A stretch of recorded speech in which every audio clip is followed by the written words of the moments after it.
grand round, the 10th. And we are moving forward with healthcare, and today's talk is very apropos to that. So we are in a performance-based environment where what we do, we have to show that we have quality care. So Dr. Carolyn Turvey is our guest speaker. She's a clinical psychologist with a joint appointment as a full professor to the University of Iowa Department of Psychiatry and the Iowa City VA Care System. She also serves as vice president of psychiatric research. She did her clinical psychology at Yale University, went on to get a psychiatric epidemiology master's at Harvard. She has a master's in healthcare delivery at Dartmouth. She was a fellow and did research fellow work at McLean Hospital at Harvard.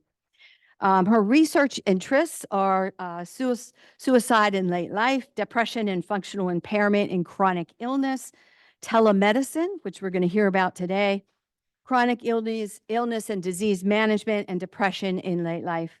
She's a prolific writer with 108 peer-reviewed publications. Currently at Iowa City VA, she serves as the clinical director of the Office of Rural Health Veterans, Rural Health Resource Center. In this capacity, she manages a portfolio of telehealth and health services innovations, which aim to improve access to care for rural vets. At both the VA and University of Iowa, Dr. Turvey is exploring strategies to promote adoption of measurement-based care and its potential impact on the quality of point-of-care interactions as well as population health management. She is a member of the National Network of Depression Centers, an organization of 21 academic medical centers dedicated to improving identification and the treatment of depression nationwide. So please join me in welcoming Dr. Turvey as she presents promoting provider adoption of measurement-based care in telehealth.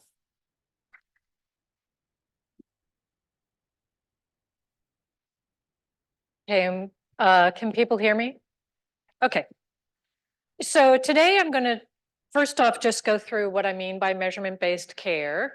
And I'm going to talk about two examples where this is being implemented widely. The National Network of Depression Centers, one of the founding members was Johns Hopkins University Department of Psychiatry, but it's a national multi-site organization that's implementing a mood outcomes program.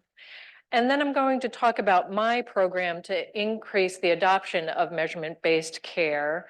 And if we have time, I'll get to talking about using measurement-based care to assess outcomes that are most important to patients.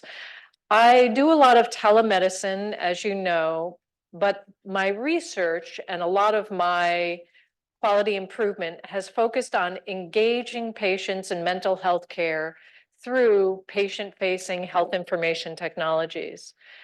So when you hear measurement-based care, you may immediately hear CMS regulations or whether or not we're going to get reimbursed or whether or not a clinician that we just hired is actually an effectual clinician.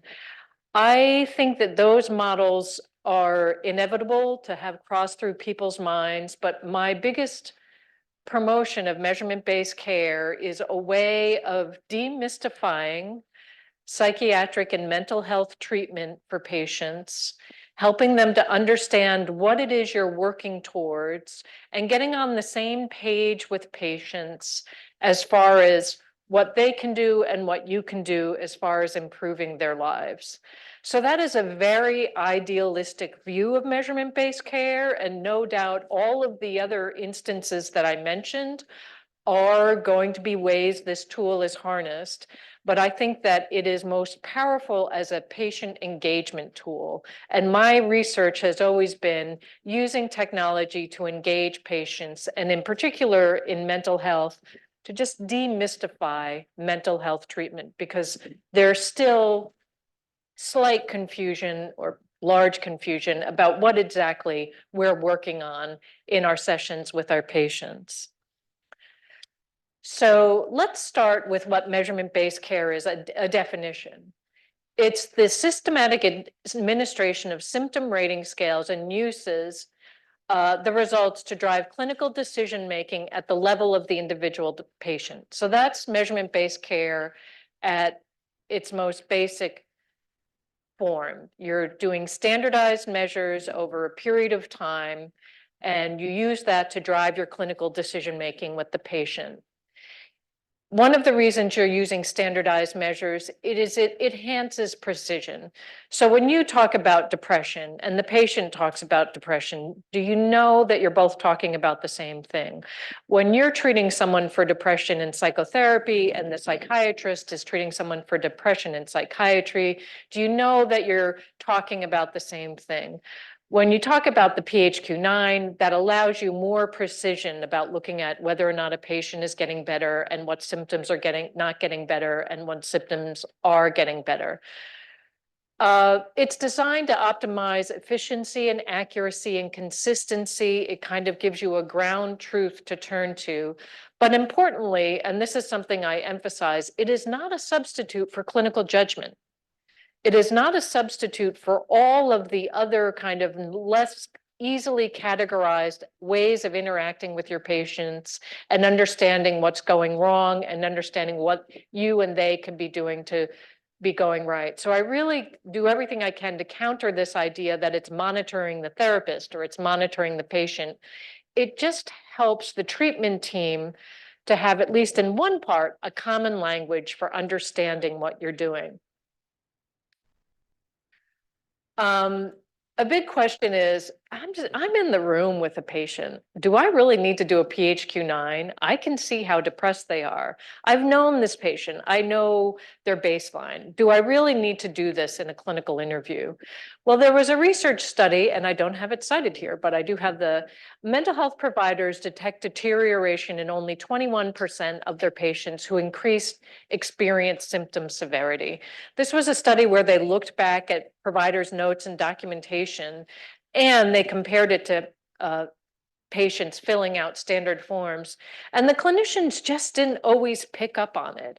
They thought that they were getting a longitudinal trajectory, but they didn't always get that presentation as much. And there are often times that providers say to me, oh, you know, I did 2 or 3 assessments and I had no idea substance use was going off the rails as much as it was. I was focusing on the mood disorder in PTSD and comorbid depression. They were focusing on the comorbid depression, and it turns out the PTSD symptoms have been flaring up.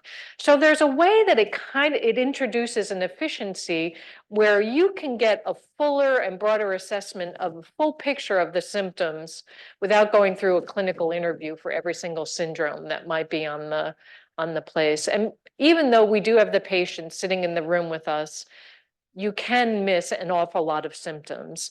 The other thing is that we cannot always remember our trajectories over time. And that for me has been one of the most useful uses of measurement-based care. How often we have a patient who's depressed and says, I'm really depressed. It's been the same for the past 6 months to a year. And I can go back and go, you know, I hear you. You're not going to counter them. You're not going to say that they're wrong when they say that. But on this measure of the PHQ-9, you've actually improved by 9 points, which is well above the 5-point threshold on the PHQ-9 for clinical significance. So it's not just a way to help you within a specific session, but it helps you and the patient monitor where they've been going over time. And I can tell you it happens often, and I'll talk about the cases where it doesn't happen, but often the patient will say, I'm going nowhere, this treatment is going nowhere, and you get out the assessments and it does show some improvement, and that leads to a little bit of an improvement in morale and in hopefulness. Mood is a notorious distorter of memory. When you are in a low mood, you feel that you have always been depressed and you always will be depressed. You don't recall good moments in the past week, in the past year. So in a way, measurement-based care helps serve as a memory check for patients to remember where they've been over time.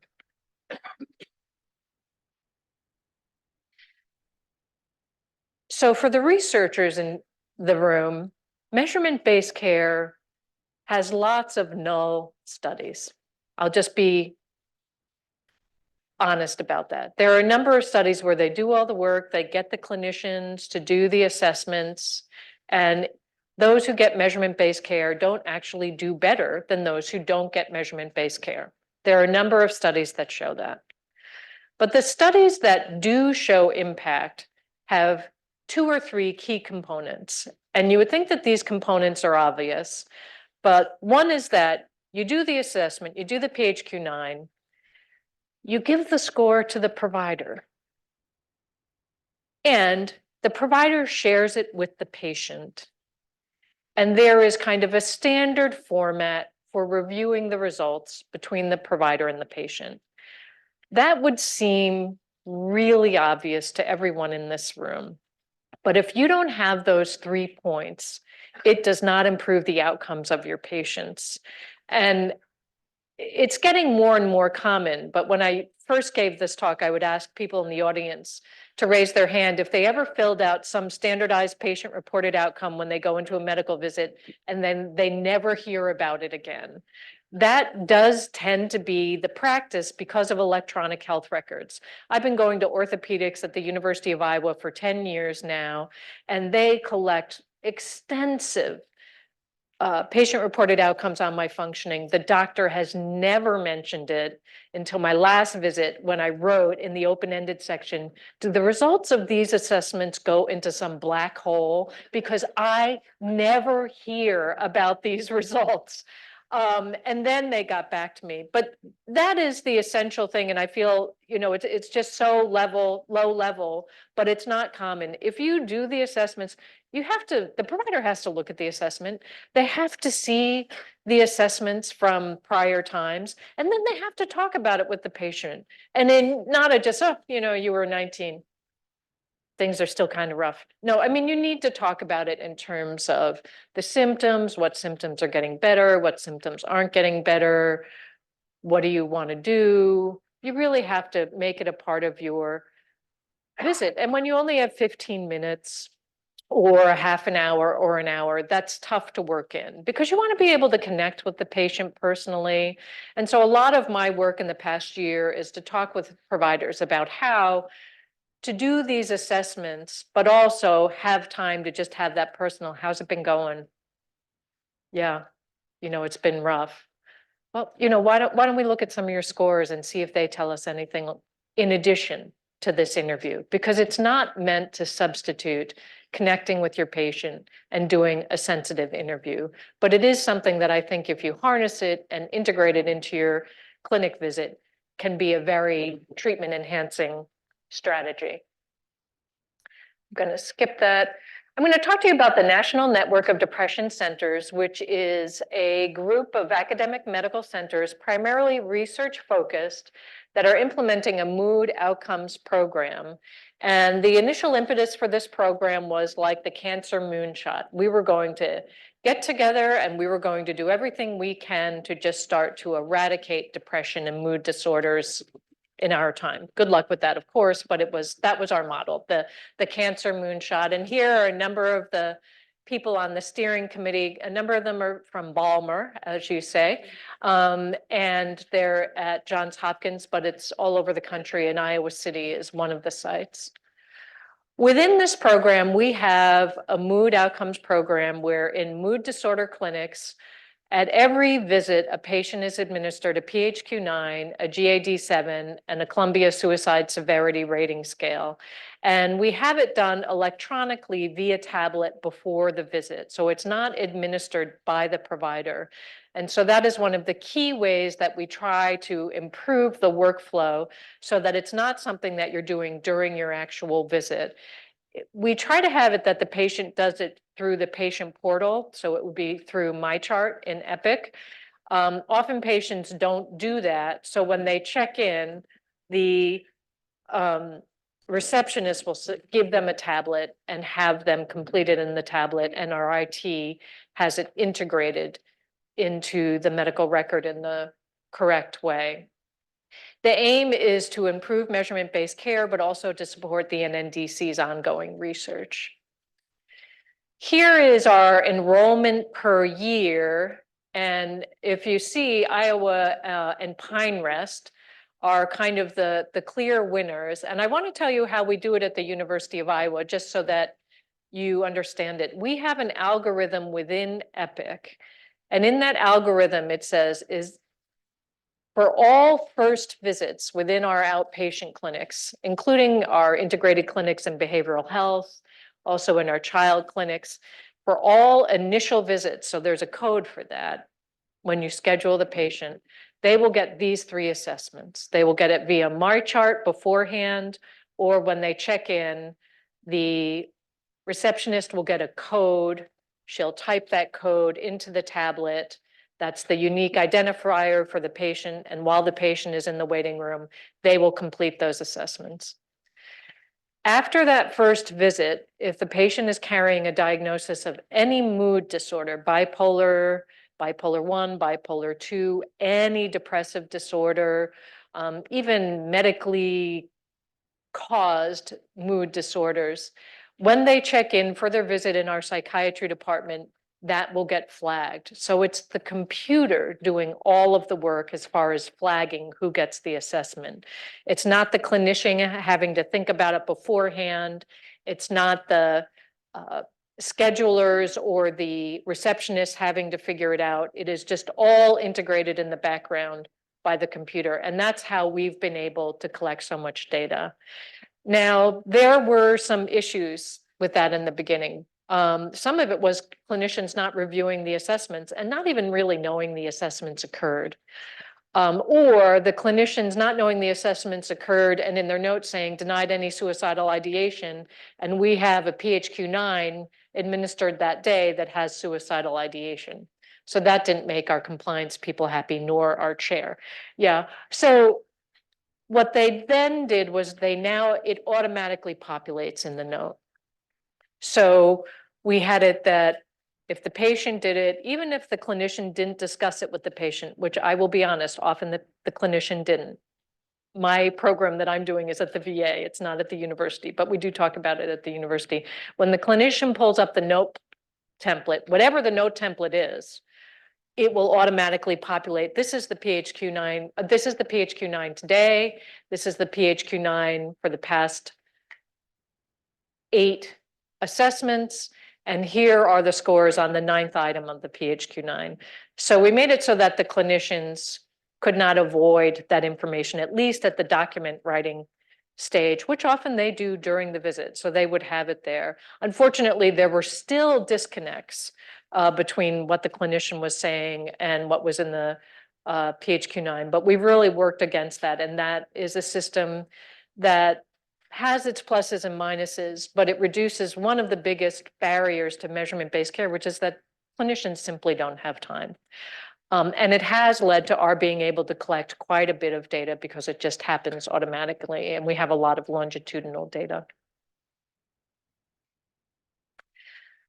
Another thing that we really emphasize in the Mood Outcomes program is what I've been talking about all along, is the importance of this discussion with the patient about the scores. And that is really the most important aspect of this program. Granted, these academic medical centers are going to use it for research, and it already, several grants have already been based on the large amounts of data that we're collecting. But the emphasis really is using this to engage patients. So looks like your symptoms improved. What's going on? What's going right? What's going wrong? Did you know your symptoms improved? Do you think we can keep on moving in that direction? You're still feeling low, but look, there has been some improvement. Do the results even concur with their experience? And if they don't, why? If the symptom measure is showing that their mood is okay and they're not having depressive symptoms, but they're still reporting feeling terrible, then what is it that we're not measuring? And one of the things that we found is that patients really base their mood based on their anxiety levels, that their anxiety is more related to how they think they're doing or getting better than the straight mood. And so we are much more emphasizing the GAD-7 in these clinical encounters. Then you can look at the symptom level. What symptoms are getting better? What symptoms aren't getting better, and why? And overall, the big question, is treatment working? Do you think this is working? And if it isn't, what should we be doing? And so as a psychologist, in a number of ways, this program has led to people thinking more about behavioral interventions. You know, after a while, the clinician will say, I don't want to change your meds. You've gotten considerably better. We've tried a lot of different things. I think the symptoms that are still present in your picture, we need to address with behavioral types of interventions. So let's get you set up for psychotherapy. This is the enrollment. We have up to 40,000 data points. That's not unique patients, but 40,000 data points as of 2022. And it's providing a framework to support embedded prospective studies. So for example, one of my colleagues who's at Johns Hopkins is looking at phenotypes that lead to response to ECT. And when you have longitudinal data of depression and anxiety, suicidality, he can then look for underlying phenotypes. It's kind of the holy grail. We've been doing this for a long time, trying to find underlying phenotypes for genetic studies, for biological studies, for clinical studies.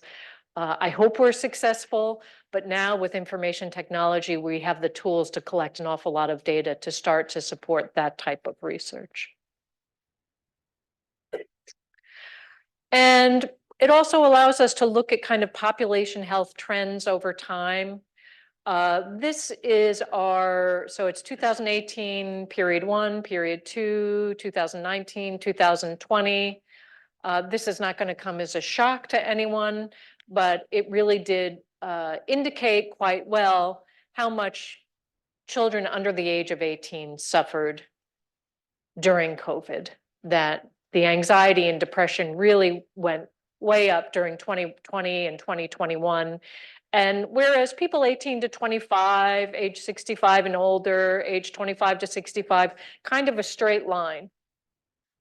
So this was an interesting result of looking at and analyzing our data across the country, across thousands and thousands of observations to show that the mental health impact of COVID across the board was not great, but there's a real peak here for children that hasn't gone back to normal, hasn't gotten back to pre-COVID levels, where the pre-COVID levels were at about an 8 across the board, and they went up to a 14 and then are back down to 10. And 8 to 14 on a PHQ-9 is a big leap. That's a PHQ-9 of a change of 5 on the total score is considered clinically significant.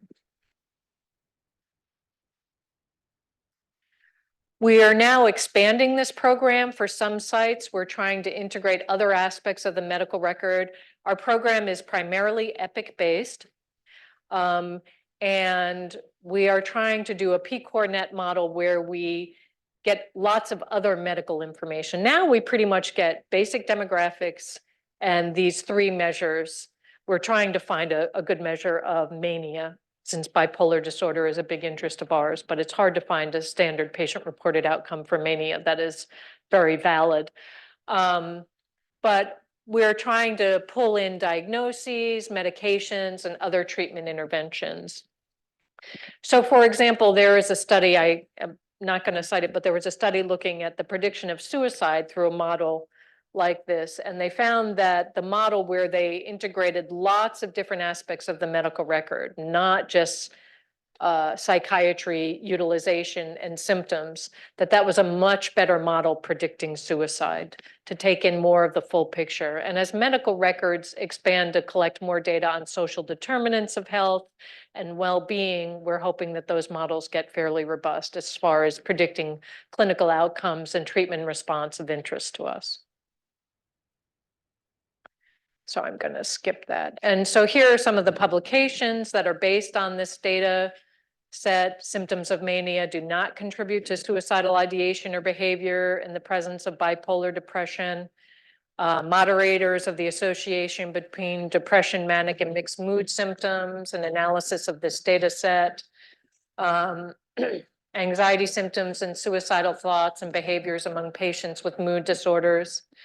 That was a article where they showed, and this was something that I had mentioned earlier, that comorbid anxiety really greatly enhanced the prediction of actual suicidal ideation in patients, that depression and severity of depression was a predictor, but that what differentiated depressed patients who were suicidal and who were not suicidal was this comorbid anxiety and the intensity of comorbid anxiety. So this analysis lets us to kind of interesting longitudinal studies of symptoms where we can get a bigger picture idea of what might be going on for our patients. So I'm going to stop right there. That is a model of measurement-based care that we're promoting, and I'm going to proceed to talking about me trying to increase the adoption of measurement-based care within the VA. But did anybody have any questions or comments or thoughts so far? Go ahead. Curious about, we have a large population that doesn't use MyChart. Mhm. Don't have the, either a drive or a technical experience to use it. But yet we're still seeing them remotely. So what is your experience? Oh, I'm sorry. Thank you, Dave. What is your experience of trying to complete scales when you're seeing someone remotely and they don't use my chart? So you would have to do it and fill it out with the patient. And when I see somebody remotely, I have a picture of this from the VA. I can use the share screen function, and then I'll call up the measure on the shared screen and go through it with them. And it does take up time. If you're comfortable with it, you could maybe send them an email with the measure or have them have the measures on hand. But if you're doing it remotely and they won't use my chart, so what you're saying is since they're not checking in, they can't do the tablet option. Right. And so then we do have to either do it during the session, which is problematic. In that case, I would just not do it every session. I might do it quarterly or depending on how frequently you see them. But I would do it, especially because that's such an important piece of information because they're not coming in to see you. And so you might be missing out on other types of issues. You could have a nursing assistant. My nurses always shoot me when I say, oh, why don't you have a nurse do it? But you could have an assistant or an associate go through it with them. In Iowa, we can't do video visits without them being already in my chart. Is it because that's how our video visits are? They're through my chart. Is it that they do it for video visits, but they just don't do anything else related to my chart? They don't do the pre-visit check-in? Yeah, so a lot of individuals. Oh. Yeah, I mean, some of those people that don't use my chart also don't do well with the video visit, but many do. It's teleport, but we could do Zoom or teleport. But if they can't do teleport, they're not going to do Zoom well either. So you don't do it within my chart. You do it within Zoom or this No, we do teleport it thing? within Epic. Oh, you do it It's within called it. teleport is what we call it. So Oh. within the electronic medical record, but they don't do my chart. Like they don't, yeah, they just don't do that. Or they're getting telephone visits, which is voice only, which is not ideal. Right. I mean, the main use of telemedicine at the VA during the pandemic was telephone by far, which is amazing because the VA has had established telemedicine forever. So, it's not the best solution, but you would have to do the assessment with the patient. Within the University of Iowa, you can't do telemedicine unless you're doing it through a MyChart link. And so that gets people up enrolled in MyChart. And we did a lot of that during the pandemic. We got a lot of people over that hurdle. We have bandwidth issues. We have people outside of areas with bandwidth. And I'm sure, as you all know, I hate doing psychotherapy with people on their phone. I get motion sickness. I have this belief that people need to be like this to be kind of introspective instead of like this. So I haven't tested that out. So I mean, I think we still have a long ways to go as far as telemedicine. But it is nice, both at the VA and at the U, they can fill out those assessments on their phone pretty easily. They have a nice mobile app way to do it, so it's good. The big issue they don't like in our clinic is doing the suicidal assessment. And let's say the patient doesn't show up, which happens all the time. So they say have suicidal thoughts and then they don't show up, and then we have to hunt them down and things like that. So it's a work in progress. I think we have it pretty slick, but it's a work in progress. The biggest problem was our IT people got on it like white on rice, and we were doing those assessments and the providers weren't looking at them. And it wasn't reflected in their notes. So we got a lot of great data for our papers, but we really needed to make sure it was integrated into our clinic. Okay, let's talk about trying to get people to do measurement-based care in the VA. The VA has a large measurement-based care program headed primarily out of the leadership in Philadelphia, David Oslin, and they have the Collect, Share, and Act program. And this goes back to that research that I showed you, that collecting the information is not enough. You have to share it with the patients, and you have to use that information to integrate it into your decision-making. So their program right off the bat said, this is about collecting, sharing, and acting. It's not just about collecting. To do this intervention, I was going to go to clinics and I was going to look at their workflow and I was going to interview people, and then the pandemic hit. And now most of their meetings, especially since they have geographically dispersed clinics, are through Zoom or through Teams. They do it through Teams meetings. So this implementation process, I would just go to their Teams meetings once a month and talk with them about engaging patients through measurement-based care. I've been doing since August of last year an implementation in the Houston VA General Mental Health Clinic. It's about 60 to 70 providers. I've never been to Houston. I do it all on Teams and demonstrating it on Teams. It's not optimal, but what I don't get in personal kind of touch, I do get in that these people, I meet with them once a month and it's 60 people, and that just would not happen otherwise. The adoption, in spite of lots and lots of promotion, the adoption at the VA, this is from the Houston team in fiscal year 19 through fiscal year 20, the percent of veterans with any measure, they keep track of this because they have this electronic health record. The percent of veterans with any measure over this period was 20.26 down to 14.18. So they have the tools, I'll go through some of the tools and what they have, but it's still not getting adopted by providers. And so hence my funding to try to increase adoption. They do not have something like my chart. They have something that is outside of their medical record, and the clinician or medical services assistant, an MSA, goes in and assigns the assessment. You go in and you search your patient.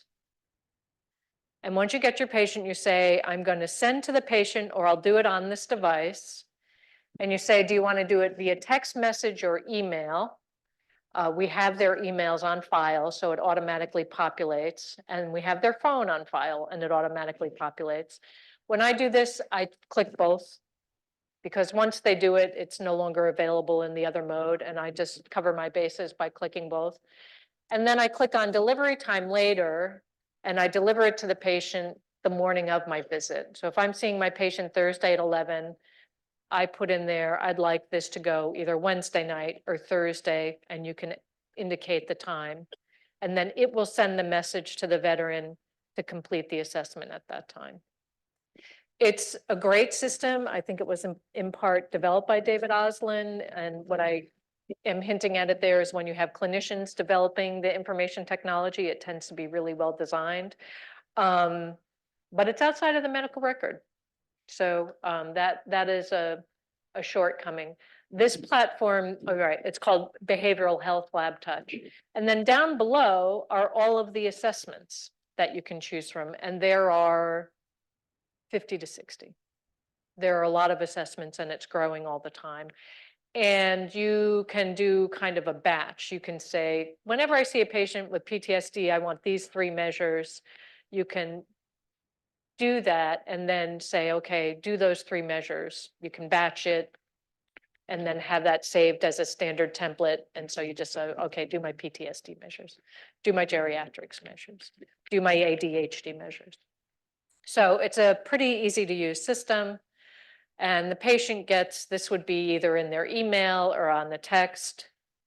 Your VA provider would like to know how you're doing. It's nice. I like nice, easygoing language. It's not how depressed are you? Then it has you visit the website and you do the assessments, and then they have the caveat if they have any sort of urgent or life-threatening issues.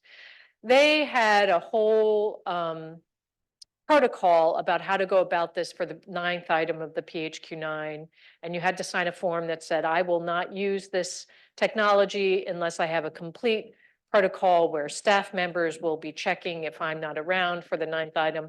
I think everybody signed those forms. I am not sure that they're following up on that. I think they're taking the risk, and I will not venture an opinion on the matter, but I think people are just moving forward with that. And that is how it's done. And then after the patient takes the assessment, this isn't the best view, you go back in BHL Touch and you will get the actual symptoms in the assessment box, and you'll get a graph of the patient's scores over time. In doing this implementation, one of the first barriers I found is a real lack of understanding about how to interpret standardized patient-reported outcomes. The PHQ-9 is well known enough, but another one we use is the PCL-5, the PTSD checklist for 5, the GAD-7. What's a clinically significant score? What's a meaningful change? How do we interpret these? What are psychometrics? A number of people aren't trained in psychometrics. What do we do if it doesn't change at all?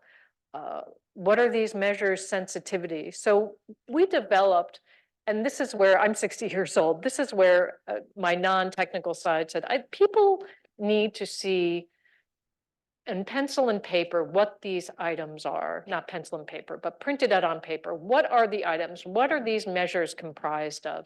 If they're scrolling down and down, they can do that. But I really wanted them to be able to look at the measures and start to think about the symptoms they wanted to be assessing in their patients. And this book had all of the symptom measures ordered by syndrome. And you would look at a hard copy of it and the symptoms. I had a description of what the measure was, and then in the right-hand column was a description of how to interpret the assessments. I've gotten feedback that this is their favorite part of this intervention, is getting this book with all of the measures printed out. They think that this notes column that talks about clinical meaningful change is very helpful, but they want more of it. They want more discussion about psychometrics. It's not their wheelhouse, it's not their cup of tea, and they really need to know how to talk about this with patients. So I'm doing more of that.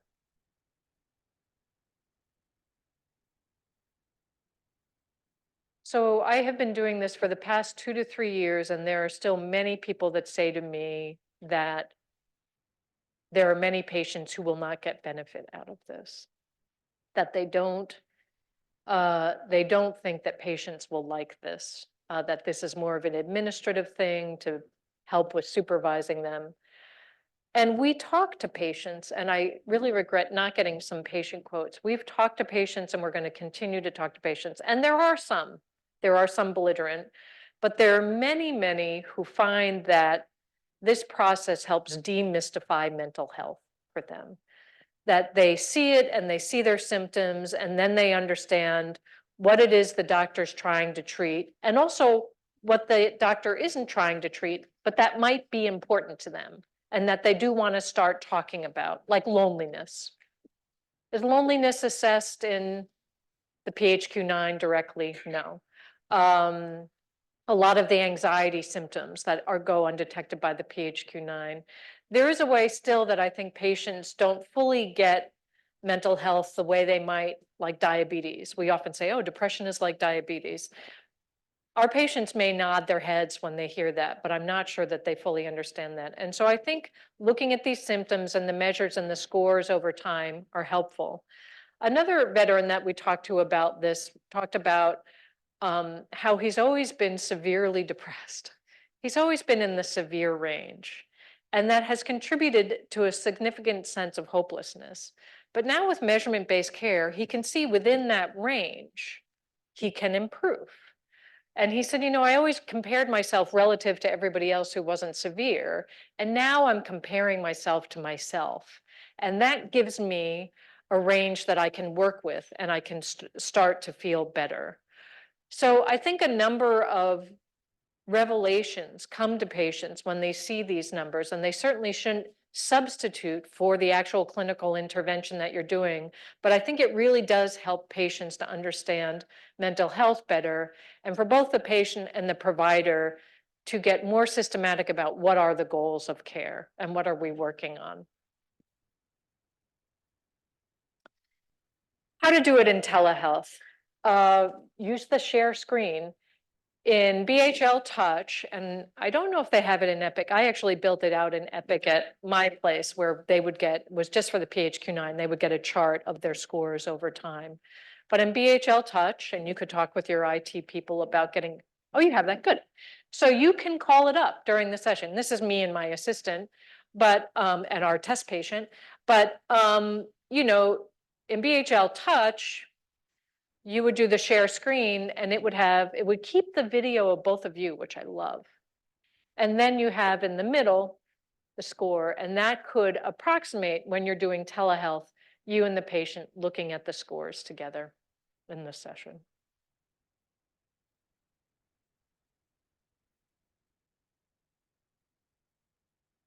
In Houston, I initially looked at the adoption of measurement-based care and compared it to certain attitudes about measurement-based care. So I had a survey of various different attitudes about measurement-based care. And those who had the higher level of adoption to a correlation of 0.28, just saw the value in measurement-based care. They'd say it was helpful with the patients, it helps clarify goals. But the bigger correlation, the more stronger correlation was the perceived ease of use. It was the hassle factor. So people might think measurement-based care is a good thing, but the biggest barrier, and I'm just going to cut to the chase, I've been doing this for 8 months, I re-administered this, it's still the biggest barrier, is the hassle factor. I think people think it's a good idea, but finding the time and working through the technology, they feel is problematic, and they feel it's problematic for patients. So we're doing a lot of one-on-ones with people because this system is not that high tech. It's really pretty easy and nice and easy for the patients and easy for the providers. And so when they say, oh, it's just too much of a hassle, I'm not totally discrediting what they're saying, but usually it's just this kind of resistance to even figuring it out. And I'm a late adopter with everything technology wise. I cannot turn on my TV. It like has to be my husband. But so I get that whole attitude. But in this one, the technology is, they've made it about as simple as possible within the VA. And within Epic for us, I mean, the way we have it within Epic, you don't even, as you know, we just have Epic doing it. It's just whether or not you look at it. It's like if a tree falls in the forest, you know. Really the perceived difficulty is doing it. And then providers feeling it leads to a disjointed clinical visit, that it's not conversational enough. So I've done this for 8 months. I'll show you the results. I'll also show you kind of the impression of how much people are doing it as compared to the reality. But there's still hesitancy, and the barriers that we get are people feeling they're just some patients it's not ever going to work with. And because of that, they don't integrate it into overall. I mean, I get that there are going to be some patients that this is not going to be the right thing for them. And even the VA's overarching program gets and trusts clinicians. But I think people think about the 2 or 3 patients where it's not going to work with, and then they just don't do it for any of them because it has to be part of their routine. I'll be honest, I probably avoid sending the PHQ-9. So these are quotes from clinicians. How are we on time? Ooh, okay. Okay, it's good.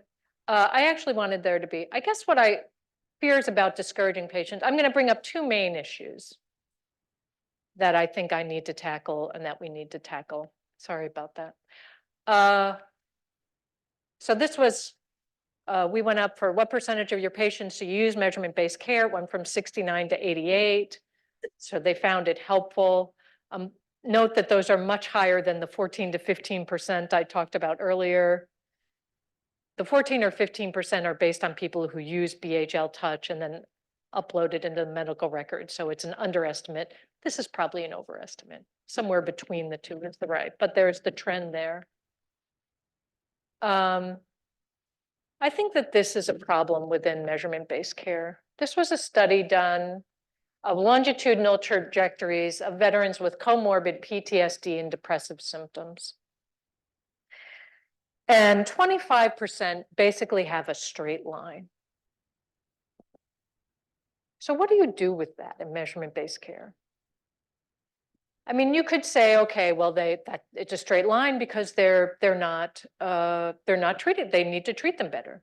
But what about the fact that we really do treat many chronic patients? And we get them out of crisis mode. Maybe we get them when they're inpatient and we stabilize them, but then that's where they're going to be. Is this going to really be helpful to say, well, you were 19 3 months ago and you're 20 now, and oh, in 3 months you're going to be a 19 again? I think that is, I would argue, probably not all that helpful. You could argue that it's not deteriorating, depending on where they're at, that will be helpful.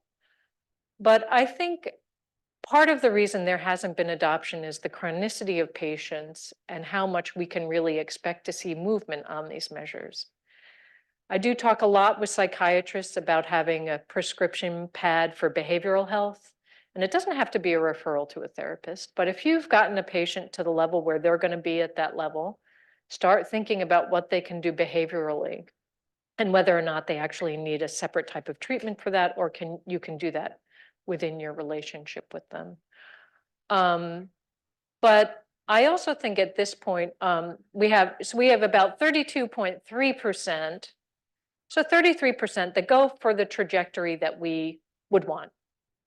They get better, and then they stay better.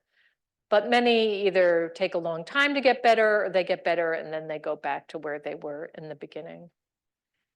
I think for those patients, we want to start talking about working on goals that have to do with quality of life and behavioral types of interventions. And this is an area this was in Lancet Psychiatry about psychiatry has always faced difficulty in balancing the experience of individual against identifying common features that might guide research and treatment. The incorporation of lived experience into research projects should be standard practice. And they're also talking about that for measurement-based care. And so we started to explore in our research what sort of outcomes patients are most. I'm going to go straight to this and then open it up for questions. The Supporting Wellness Project, what sort of outcomes are patients most interested in measuring? And this is what I think we can do once we get patients to that baseline level or that stabilized level, but still an elevated level. What sort of symptoms can we start measuring? We asked them, what are the most important things to focus on? My goal in seeking healthcare is to function as well as possible. I think of my terms and how well I function at work and play and connection with others. I'm going to talk about that. What's the priority to various aspects of wellness that are important to you in your treatment? The ability to be independent and act according to my own will. And 80.8% getting through the day, just getting through the day. And 74.8% having a sense of influence over the events of my life. So my final point is in promoting measurement-based care, it's hard to get providers to adopt it. I think it's because healthcare systems and CMS are not taking into account enough the realities of the clinical situation. I think the places like the National Networks of Depression Center and the VA that are addressing those, making it easier, getting the assessments to be completed out of the session, are showing an uptake. They're addressing the feasibility issues. But the next hurdle is, are we really measuring what patients are hoping will change by going into psychiatric care? And that's it.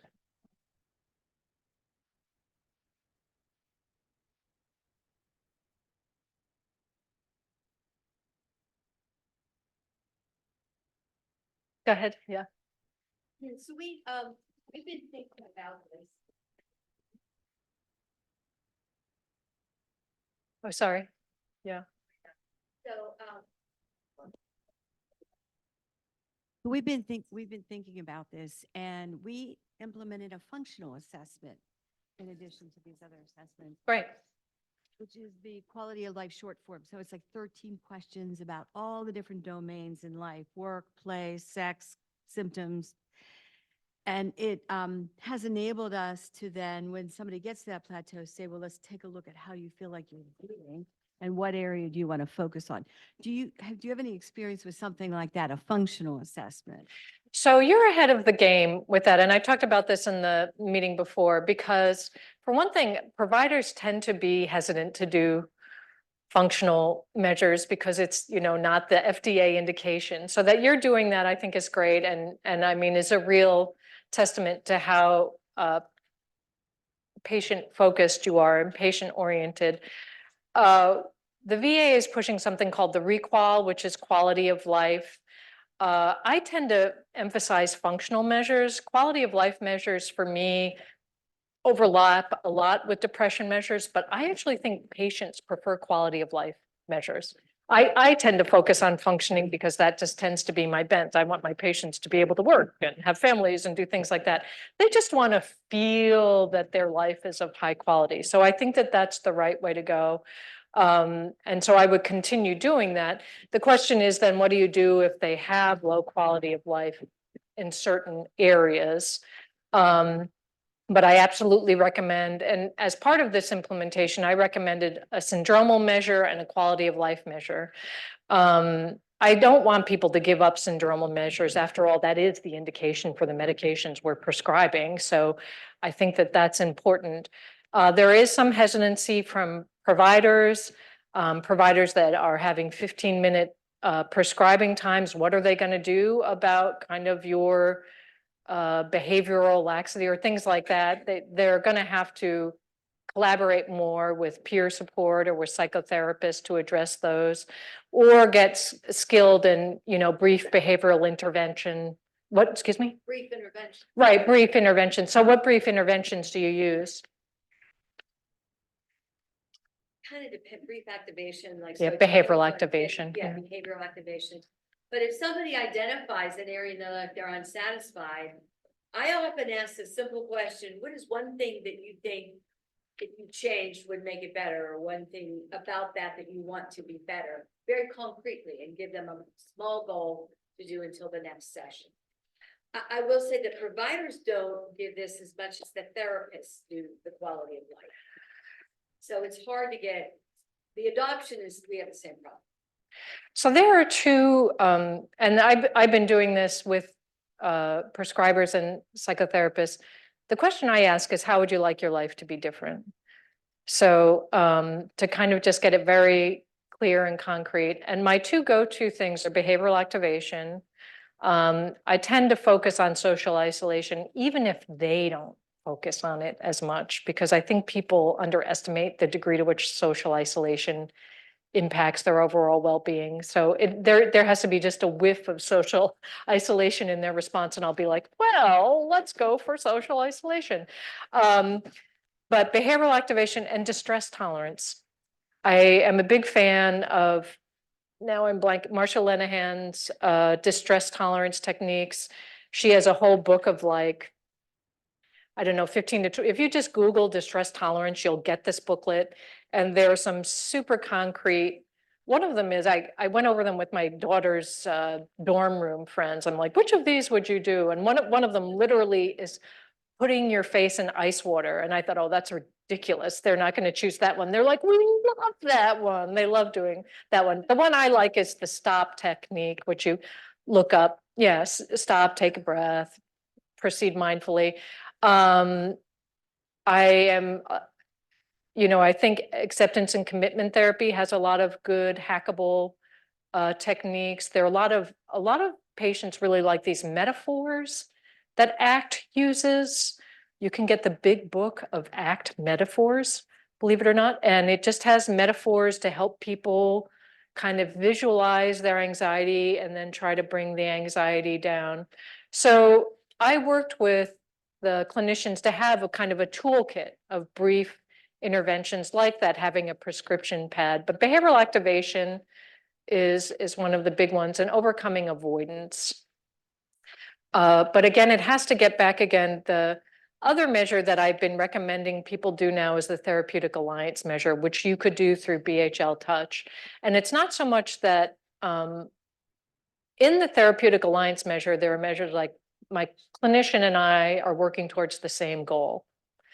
My clinician and I agree on what the problem is. And so I use that measure as kind of a check that the patient and I are even on the same page, and that the patient perceives that I'm on the same page. And I've recommended using that, like, if you're in trouble, but maybe once every 6 months too, just to make sure that all the other aspects of measurement-based care even make sense. Because if you're measuring the PHQ-9, and that's not actually what they care about, and we've had a little bit of a hint of that in the NNDC, that it's the anxiety and the agitation from the anxiety that's getting them crazy. But we get so anxious about medications for anxiety that we tend to keep everything in the depression pool. But really, some behavioral ways to help them manage their anxiety might be a way to show some movement on these syndromal measures. But your question is, I mean, you've answered it. I absolutely recommend a syndromal measure and a functional measure or a quality of life measure.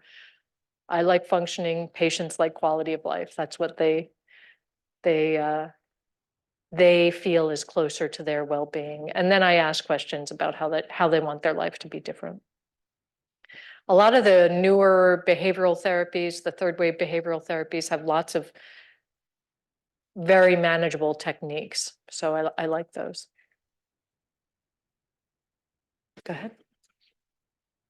Going to project voice a little stronger, so I don't need a microphone maybe. So being a PA doc, 6'8" PA. Oh, there you go. Yes, You speak the language. Yes.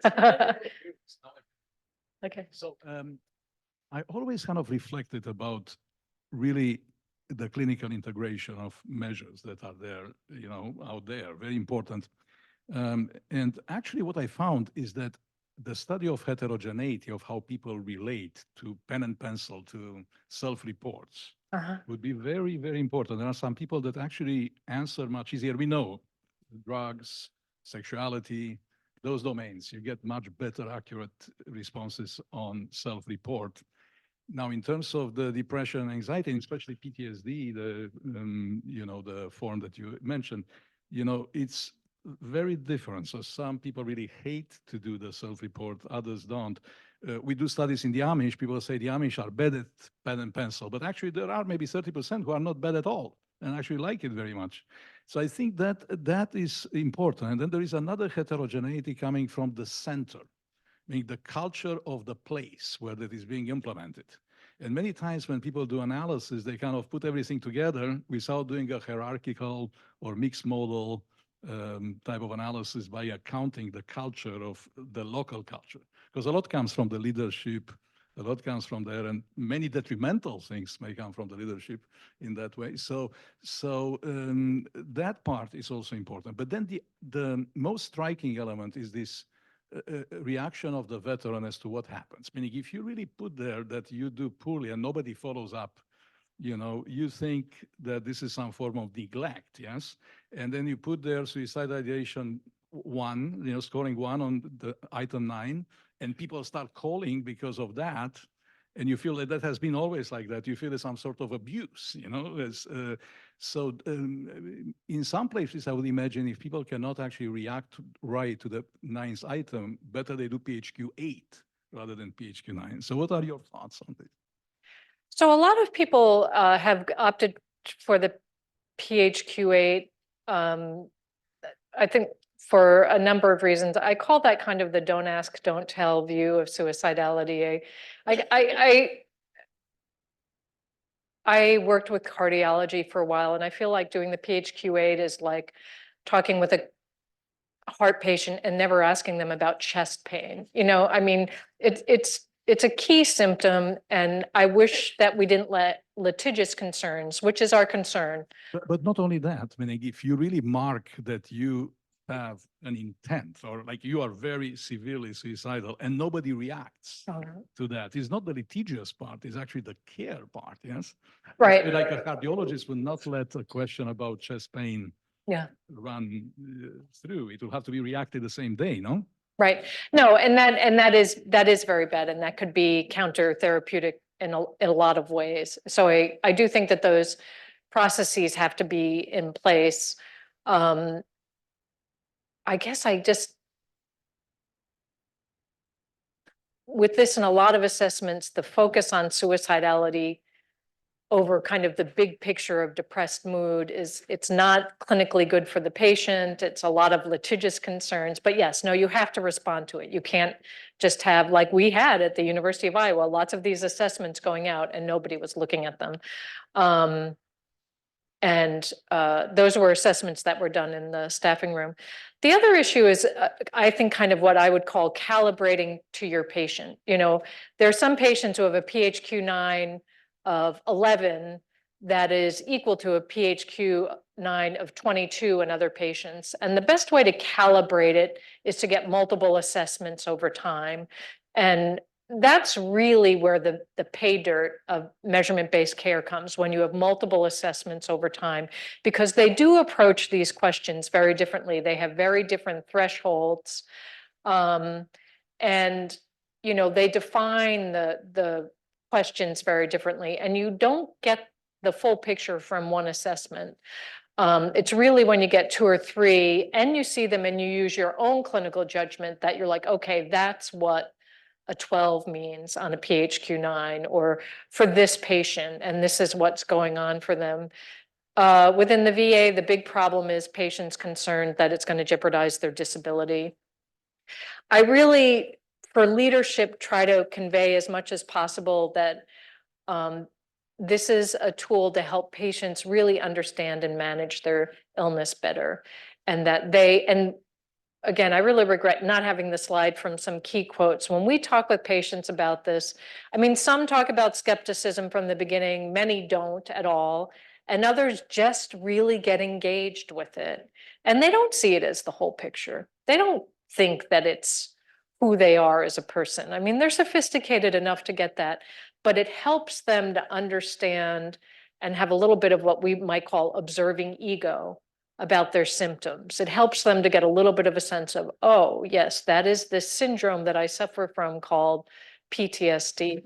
I've had a lot of times where when I've done this, the extent of somebody's PTSD was just not acknowledged until they completed that form. I didn't realize they were having the nightmares as much as they were having them. I didn't realize they were having the intrusive thoughts.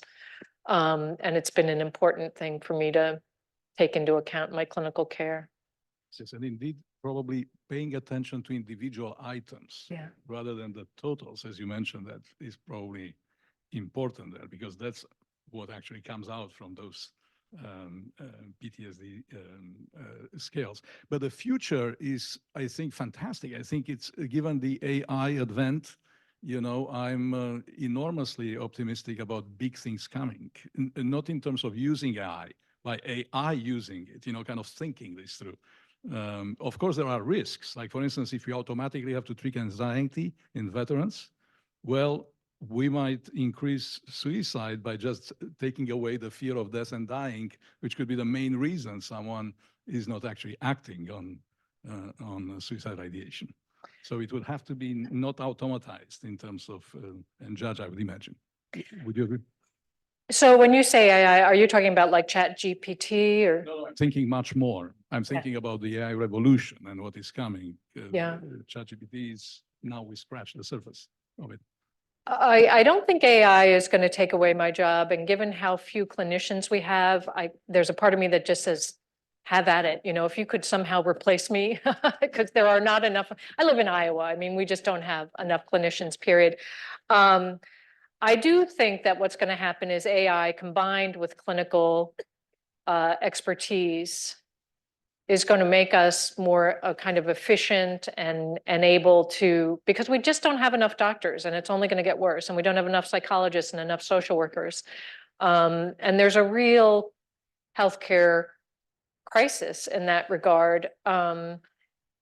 And so I'm hoping that AI is going to help us to, like you said, like maybe triage better, monitor, make sure. Personalize Right, groups right. and interactions. Right.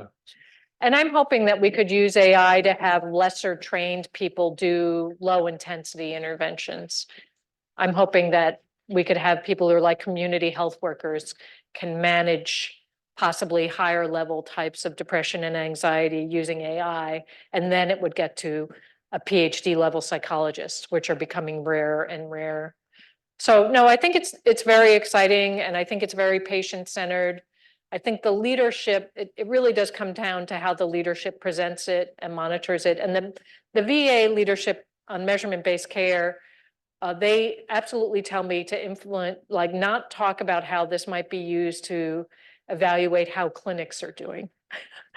Like don't, yeah, they want, whereas I kind of like, if you have a tool, you can use it, but they're like, no, don't do that, because people are going to feel like you're using it to decide who gets paid. I mean, that's what's going to, who gets paid or who doesn't get paid. The implications of us doing all of these assessments and having 25% of our patients be a straight line.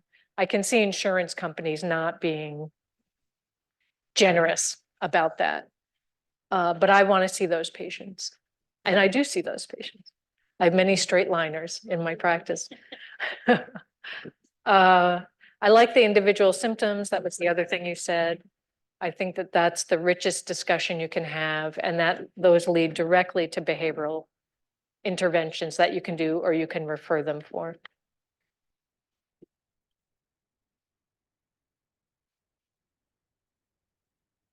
Hi, I'm a psychologist and I work over at our addiction treatment center, which mostly our patients are coming in for medication-assisted treatment for opioid use disorder. And we use some of these measures at intake for screening, like the PHQ-9, the PCPTSD-5. And something that I've seen come up is that a lot of our patients will be negative on these, and then they might see one of our medical providers and get referred to me for therapy later on because the medical provider identified that they were experiencing some issues with stress, depression, anxiety, all of those things. And I think there's probably a number of reasons for this. At intake, people might be experiencing withdrawal symptoms. They might not be doing that great. They have to go through a lot of different measures and things with the counselors that they're meeting with, and they just want to get through it. But I guess I'm just wondering if you've kind of experienced any of these issues where people aren't really reporting well on these measures and how you handle it. I have not seen a lot of that, but I completely trust that that's your experience. And I'm glad that the people do eventually get referred to you. I mean, it could be that they do not have a lot of insight into their symptoms, that their focus is on their next fix or not. So I would see that as maybe an insight issue. I would see it as could be a lack of cooperation. They don't care. They're just going to go, no, no, no, no, no. The VA makes a lot of use in measurement-based care of the brief addiction monitor, and they do some really interesting stuff. Like they will, in that brief addiction monitor, they have like what triggers your use. And if they'll see an uptick in the triggers, but the person is still maintaining sobriety, they'll call them and say, you know, you're maintaining sobriety, that's great, but I'm seeing an uptick in triggers. I'm kind of worried about that. So you're nodding your head, it's probably standard practice. But Well, I did my training, but we're really not at the place right now where we're doing a lot of that measurement. At least in our clinic for like following up and looking at those things. So I think that would be. Yeah. they do the BAM is definitely, so there are the four main ones, the BAM, PHQ-9, GAD-7, and I think the PCL-5. But the BAM has just a lot of great behavioral symptom things. And so I think it's a great tool to just help you talk with the patient. And, you know, it's one of those ones where the syndromal measure overlaps entirely with what you're treating. Like with depression, you're treating depression, social isolation, anxiety, you know, there's this kind of correlation between, you know, what you're prescribing your medications for and what the patient might want about their life to be different. But with the BAM, it's all right there, and it has, you know, it's not just how much have you drank, but what triggers are you doing? So I've really liked some of the, I'm not an addictions person, but I liked what I've seen with measurement-based care and addictions. Somebody else back there had a question? By the way, I love Baltimore. I was telling people that I was here last year and people were like, oh, it's all crime ridden and you can't go anywhere and you can't do anything. And it's kind of like that John Waters film, if you remember that John Waters film where they had the person who went hysterical. And then I came here and my good friend Rob said, no, it's great. Have at it. And I agree. It was nice to go around. Go ahead. So I work only in the psychiatric emergency room, and I'm just curious what your thoughts are. You keep talking about like longitudinal measures, but I frequently there have a single point measure because we CSSRS screen every single patient who walks through the emergency room. So we frequently have these cases where a person's there for abdominal pain, nothing to do with any psychiatric concern, et cetera. They then get a ding on the CSSRS, and then we're asked to come evaluate them, and we're having to hold them there against their will until we sort that out and trying to talk to family members, et cetera, to figure that out. So I'm just curious your thoughts, pros, cons of screening in the emergency setting using these measures, and that problem of having these like isolated, not longitudinal scores coming up and having those in our documentation, the problems that we have with that. So that is not measurement-based care. That's just screening. I mean, it gets me in trouble, the managing the suicidality. I mean, I would probably recommend that they don't do that. I understand that, or at least do it in the context of a full depression assessment. But I mean, I'm just not certain if they're not presenting for that, if I would recommend screening for suicidality, and maybe I would be seen as terrible because that's a way to get at prevention of suicidality, but the pragmatics of it are not consistent with why. Oh, are we doing it in Iowa? I can't imagine we're doing it in Iowa.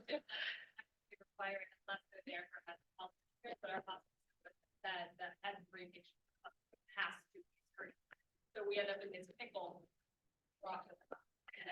I can only think that that is because you have enough, I mean, in Iowa, I think we don't do that because we just do not have the resources to even respond to that. And I mean, it's not hard to train somebody on the, you know, do you have a plan? Do you have intent? Even with veterans, there are a fair number of veterans that I feel suicide is just their plan B. It is just their like, it's almost comforting. Like if things get bad enough, I'll just turn to suicide.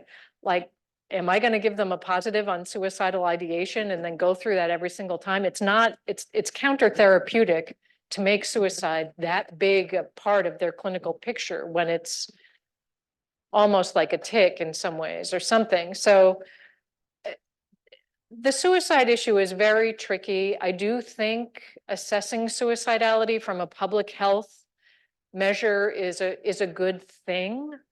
But to respond to it in what I would see as 90% a litigious concern rather than a clinical concern. I mean, like, it would be enough, I think, to just say, you know, if you're having this feelings, you probably should get an evaluation and we'll set you up for an evaluation. But to assess it right then, when it wasn't the presenting complaint and feeling responsible to hold on, and it's very hard to predict suicidality. The AI might really help with that.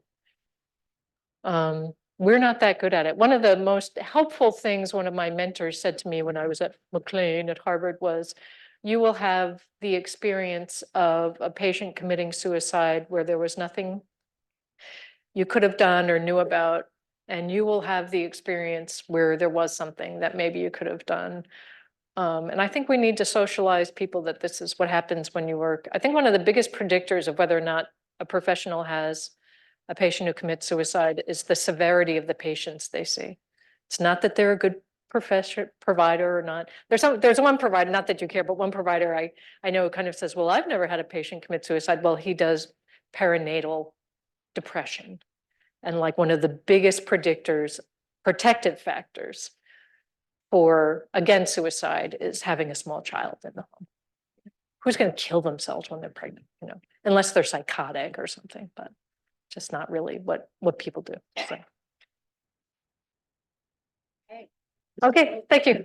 Thank you.